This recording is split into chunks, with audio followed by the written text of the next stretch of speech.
हवा गैस बहुत ज्यादा खारिज होती है। आजकल बहुत से कमेंट आ रहे हैं वीडियोस के अंदर कि इसके ऊपर वीडियो बनाएं कि गैस हवा बहुत ज्यादा खारिज हो रही है।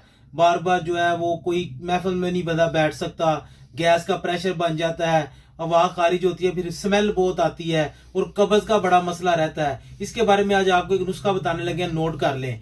भी 3-4 चीजें आपने वो बना के इस्तेमाल करनी है, इंशाल्लाह बड़ा ही फायदा होगा। उसके अंदर आपने सबसे पहले लेना है जीरा सफेद। जीरा सफेद लेना है 25 ग्राम, काली मिर्च लेनी है 10 ग्राम, काला नमक लेना है आपने 10 ग्राम, सफेद नमक लेना है 5 ग्राम, और उसके साथ आपने अजवाइन लेनी है 25 ग्राम। और इसके अंदर आप डाल लें सौंफ।